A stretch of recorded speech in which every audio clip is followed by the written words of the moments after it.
convert of the day is usually the toughest, because like most bars, Jackass Flats can seem like an unholy mess after a Saturday night. But for Brian Smith, it strikes the right chord. I wouldn't change a thing. I wouldn't remove one bar sign. I want people to feel comfortable.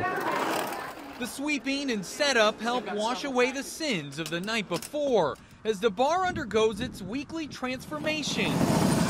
Soon the bikers will roll in and once again fill the parking lot, but this time they won't be the only ones leather-bound. Their Bibles will be too. This is come as you are. You know, it's Word of God, but it's just a different setting. Welcome to the First Heavy Metal Church of Christ. Service may be held in a bar, but the strongest brew you can get in here is Folgers. Although what you will get a heavy dose of is acceptance.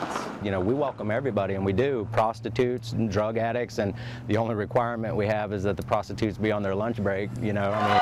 Pastor Brian Smith started the church a little more than a year ago after being laid off from his management job. Since then, it's grown to the point where it's hard to find a seat every Sunday. Yeah, we need a bigger bar someday. When I look in the mirror. But no matter how crowded it gets, you'll never have to worry about a cover charge or dress code here. Some of your more traditional churches have more rules on what you can wear, how to act. With a church like this, you come and you just be yourself. Reading from the book of 1 Kings near signs touting the king of beers can seem odd, but the church appeals to those like Tiffany Miller, who hadn't gone to a service in more than 20 years. I just felt something inside me say, look, this is what you need in your life. A Sunday here has the feel of a rock concert, with songs that are anything but traditional. You won't find organ music here. I mean, it is electric guitars and drums and all that. But it's not heavy metal music like the church's name implies. Heavy metal has nothing to do with the kind of music we play there. It's Ephesians 6:10 through 20, putting on the full armor of God, and the fact that we're Dayton's first come as you are biker church, so heavy metal. As a biker church, the place is like heaven for Harley lovers. We have not been attending church, and we thought this might be for us. But the church is meant for non-bikers as well, just as long as you don't mind grabbing a seat at the bar, because in a place known for spirits, Brian figures why not add a holy one as well. You know, church is not walls and concrete and mortar and plaster. It's your heart.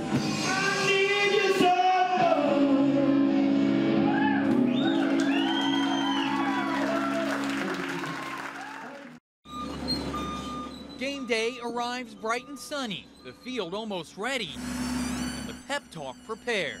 We're going to go out and win. We're not going to try and hit any goalposts on the way out of this field. This was once the foundation of a major sporting event in Dayton. Now history will be made here once again. I can see the interest in this.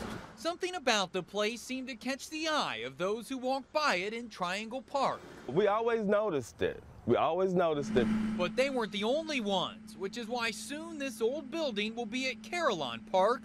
But getting it there will take the kind of drive even the best quarterbacks would envy. We would be lucky if we get up to 1 mile an hour with it. So it just has to go slow and easy. The building was like a tackling dummy for years, storing lawn equipment. But in October of 1920, it was the locker room for the Dayton Triangles when they played in the first ever game of what would later become the National Football League. We hope once it gets to the park that it opens up a whole new audience for us. But first, they have to open up a few holes for this thing to run through. Like any good football team, the blockers were out in front, making sure nothing tripped it up. We got to get our wheels running straight when we're going up through here. Fans stood by and watched as crews made the run for daylight. It's pretty neat. But getting through downtown Dayton was a tight squeeze. It is pretty cool. We enjoy moving, you know, history, old buildings and things like that. Those with Edwards House Movers say this is actually one of the smaller backfields they've put in motion, but they're excited to see the aging veteran back in action. Pretty interesting moving these historical buildings because if you don't know where you came from, how do you know where you're going? This team knows exactly where it's going. After more than an hour, it reaches the end zone with no one's bell being rung, unless you count the one at Carillon Park. Soon the building will be on display. One final victory for the Triangle.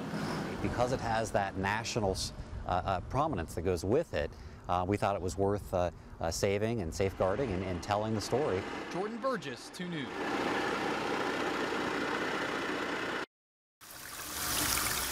In the early morning hours, normally the sound you hear coming from this Springboro home is the gentle flowing of a water fountain. But every once in a while, that peacefulness is punctured by a pounding you can't quite place. Oh, it's loud. The sound first started here at the Academy at Minds in Motion in Springboro.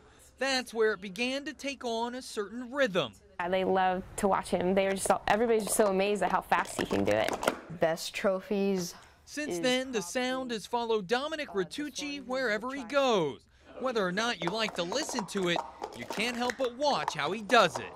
And it is not as easy as they make it seem. You see, Dominic is one of the top 20 sports stackers in the world. It's such a crazy sport and weird to think of that stacking cups could be so big. So big and so fast. Dominic stacks cups as if his hands have somewhere else to be. He can stack and unstack 3 sets of 3 cups in less than 2 seconds, or about the time it takes you to say, wow, did he just do that? The key by far is practice. That's all you can do to get better. Dominic would stack in his sleep if he could. He just can't stack during other people's sleep. When I first started stacking, I really didn't want to stop. I was stacking until like 12, and my mom would be just like, please go to bed now, it's loud. All that practice has landed Dominic a spot on Team USA. He just won 4 gold medals for sports stacking at the Junior Olympics in July in Houston. He's even been in a Nike commercial.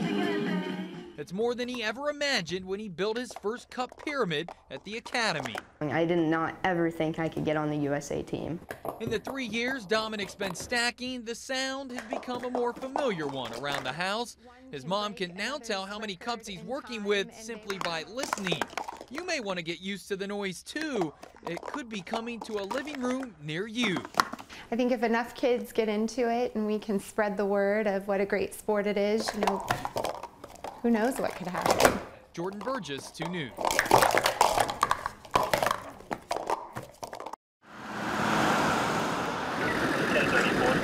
Sometimes the long arm of the law can come in handy, but it's rarely reached for something like this before. Hopefully I don't get in trouble for laying down on the job. That white wall? It all started when Tracy Toops went for a morning walk near Benner Park in Miamisburg and heard that unmistakable sound. I actually called 911. I told her, I said, this is not an emergency, but at least not to me, it is to the mommy duck. Sadly, Mom didn't make it. She walked out in the roadway and got hit by a car, yeah. Her ducklings now on their own and trapped in a sewer. Their survival depending on a rescue team not afraid to get its hands dirty. 35 years. I know where every sewer goes in Miamisburg. That knowledge would pay off because while most of the ducklings were netted in this sewer, others proved to be more elusive. They're not in this stretch. Got one right now. Then finally, the last duck turns up in this tunnel. He makes a break for it, but his webbed feet don't get him far. Mother Nature at its best, you know. In the end, all the ducks, well, not exactly in a row, or at least in a box. Thank you very much. You're welcome. You're welcome. You're quite welcome. Soon they'll be headed for a new home. There's a lady in Bellbrook that has offered to take care of the ducks. She's certified to take the wild ducklings and raise them. All in a day's work for this quack team of rescuers. Another day and 35 years of working.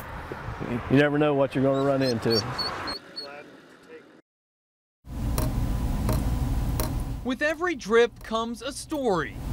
Maybe this next drop once moved through the mighty Miami, flowing freely before finding its way into your water. But all of those stories and all of that water has to start somewhere, and that somewhere is right under your feet. Well, the Dayton area is very blessed to have this kind of resource. It's called the Great Miami Buried Valley Aquifer. We've discovered its rising tide could lift the area to new heights and write the next chapter in the region's economic story. The one thing that sets Dayton apart is that we have a really strong aquifer. Tom Rambisek has had much more than just a taste of the aquifer's importance. Well, the aquifer that's under the city has been a strong influence on having the corporation here. Tom is president of Crystal Water and Buckeye Vodka. The process for creating both starts with Dayton water. Okay, we are looking at our distillation process here. Crystal Water has been rolling out bottled water since 1919. The vodka operation started recently, but has already won a gold medal for taste. And the awards, just like the water, are expected to keep flowing in. But the incoming quality of the water has been extremely good. The water from the aquifer that keeps businesses like Tom's afloat got its start thousands of years ago, long before people like those from Whitewater Warehouse ever paddled the Great Miami. The aquifers were really formed during the retreat of the glaciers with all the meltwater. When it comes to the aquifer, many people think it's just a lake like this one. Only it's underground and nobody's fishing on it. But actually, the aquifer is a little bit more like the beach here. Sand and gravel with water filling the spaces in between, so that just like at the beach when you reach down and grab a handful of sand, the water fills the space right in. That sand and gravel is porous, and it will let water soak into it, and it will store it and transmit it. With such an aquatic treasure beneath it, Dayton became one of the first cities to rely solely on groundwater. We noticed very early as a city how valuable these natural resources are and how rare they will become in the future. Nowadays, the city has more than 100 wells across the area. They go down from 20 to 200 feet, like green tentacles, slowly soaking up the aquifer's water. But what they take, Mother Nature gives back through rainfall, so the supply can seem endless. What we have here in Dayton is just a world-class aquifer that's capable of yielding very large quantities of water. In all, the aquifer contains 1.5 trillion gallons of water, an amount so high it's hard to even put into perspective. 1.5 trillion. Lots of water, an abundance of water. But as the recent documentary, Last Call at the Oasis, tries to show, other communities may not be as fortunate. But when you use water in such quantities that it exceeds the capacity of the system to renew itself, we have a problem. That's where this pot and bottle come in. Water is going to be a scarce resource for our country sometime in the near future. That's why Dayton is trying to use the aquifer to its advantage with a marketing campaign sent to the CEOs of 140 businesses that use a lot of water or are in water-challenged areas. The pot contained a plant, the bottle, Dayton water. The idea is using the water to make your plant or business grow. The campaign was more about Dayton as a whole. The water was the hook, the water was one of our targeting factors, but selling Dayton as a whole was really what it's about. Officials say the campaign got a good response, so they're trying another version with more companies, this time with a watering can. You're not going to see immediate dividends, but if you keep playing the game, eventually you're going to get some wins, and those wins could be big for us. So perhaps one day the aquifer could lead to rivers of cash for the area, but no matter what, it's already paid huge dividends for the Miami Valley. The next time you take a drink, you may want to raise a glass to the aquifer and the slow and steady drips that tell the story of a region and its bottomless possibilities. And it should make the Dayton region in the future, you know, an attractive place to want to do business and a great place to live.